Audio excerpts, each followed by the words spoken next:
Hay algo que me diferencia de muchos mortales, y es que Tim Burton no me fascina tanto como a otros. Beetlejuice 2, por ejemplo, me parece una puta...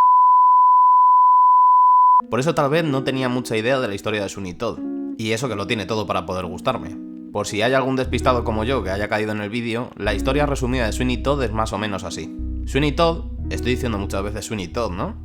Sweeney Todd nació en Londres en el año 1756. Si los ingleses tienen fama de beber ahora, en el siglo XVIII sin televisión debían beber mucho más.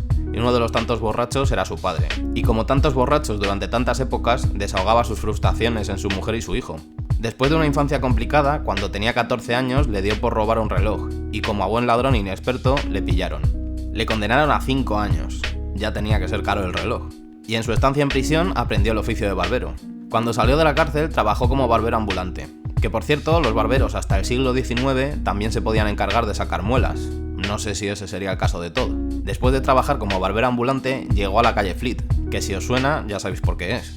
La violencia del padre pareció hacer mella en él, y ya que tenía a su disposición una cuchilla y el cuello de quien acudiese a su local, pues ¿por qué no hacer un apaño?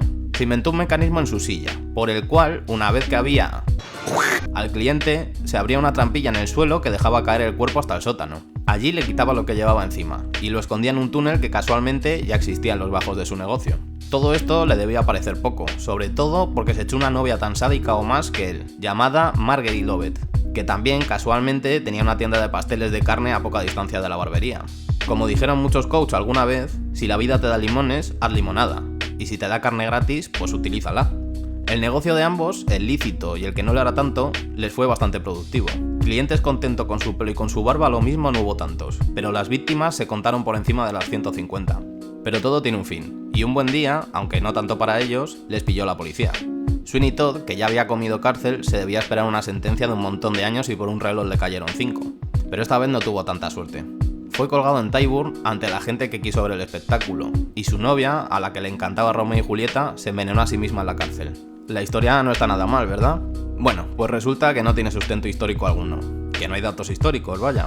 La historia fue primero un Penny Dreadful, una serie de historietas que se publicaron durante el siglo XIX. Más tarde, cuando la historia parecía no dar más de sí, se hizo un musical que tuvo mucho éxito y con ese motivo, valga la redundancia, precisamente la película. El vídeo podría terminarse aquí, pero no va a ser el caso. Resulta que esta historia sí puede tener su caso real, y para ello toca irse de Londres a Valencia. Cantiste amor en este mar.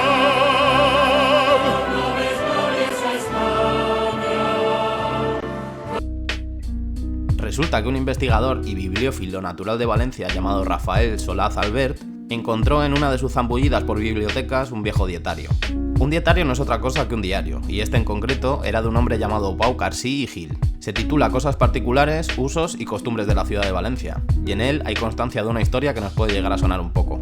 En palabras textuales de lo que escribió Pau Carsí, en la calle de Cerrajeros, entrando por la de San Vicente a la derecha, sobre la mitad de la calle, hay un corral que tiene puerta a la calle. Entrando por allí se sale una taberna que hay en la de la Pellería, que todo forma una casa. Encima de esta puerta de corral hay 3 cabezas de hombre, de piedra, de las que se cuenta que en otros tiempos había una barbería, y que a los que entraban a afeitárselos y los robaban, y otros añaden que en la otra casa había una pastelería, y metían en los pasteles parte de la carne humana de los que...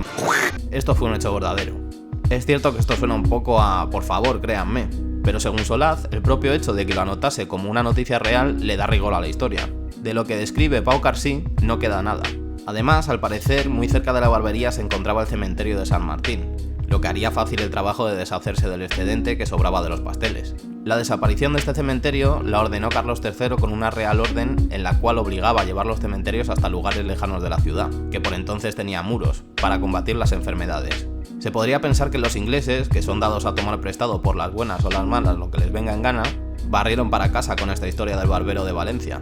Pero subiendo un poco hacia el norte por el Mediterráneo, llega otra historia más bastante parecida.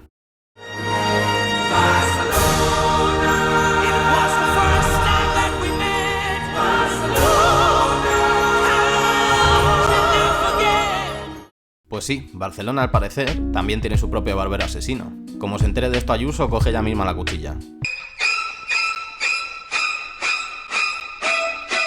Ocurrió en el siglo XVIII, y su historia es tal que así. Un forastero estaba buscando un lugar en el que pasar la noche, que se le venía encima. Le preguntó a un frutero del mercado del Born, que le recomendó un hostal de la calle Pou de Figueres, que además de ser económico, era un lugar en el que se comía especialmente bien. El forastero no se lo pensó y acudió. Como era la hora de cenar, se dispuso a ello. El hostal solo tenía un plato, y no era precisamente vegetariano. Pidió su cena, le trajeron un plato de carne guisada que por lo visto estaba exquisito y se fue a dormir. El hombre era de sueño difícil y andaba obsesionado con lo que acababa de probar. Cuando cogió por fin el sueño, un ruido de la parte de abajo del hostal le despertó, que ya es mala suerte. El forastero, que solía frecuentar mercados, reconoció al momento ese sonido. Es el mismo que hacían los carniceros al despiezar a los animales. Cuando despertó, fue a preguntarle al encargado del hostal por el ruido. Le dijo que allí no había carnicero alguno y que debió ser alguien cortando leña. No le dio mayor importancia y salió del hostal. Se fijó en que al lado había una barbería que el día anterior no pudo ver por la oscuridad. Como estaba un poco andrajoso en su oficio de ser forastero, se metió a que le arreglasen el pelo. Al parecer, la barbería olía un poco como a cerrado, y el forastero se puso alerta. El barbero cogió las tijeras y se puso a lo suyo, y le dejó hecho un pincelito al forastero, que se quedó contentísimo con su nuevo look, tanto que le dijo que le arreglase también la barba. El barbero cogió la cuchilla y se le puso cara de querer cortarle las puntas de la carótida, sin darle mucha importancia aparentemente a que tenía un espejo delante, por lo que el forastero le vio y se abalanzó sobre el barbero antes de que le degradase el cuello. Forcejearon un poco, el forastero le quitó la navaja y le agarró al barbero la cabeza como si fuese un cacahuete y se la estampó contra la pared, con tan mala suerte para el barbero que se abrió una trampilla en el suelo y cayó en ella. El forastero, obviamente, salió corriendo, se encontró con un agente al que alertó y ahí se destapó el pastel, cosa que precisamente en esta historia falta con respecto a las otras. El barbero conseguía las víctimas, a las cuales lanzaba por la trampilla hasta el sótano, donde el hostelero se hacía cargo de descuartizarlos y después cocinarlos. Los vecinos, cuando escucharon la historia, empezaron a devolver, ya que todos habían probado el famoso guiso. Y si les gustó, habrá que reconocer que el hombre tenía mano para la cocina.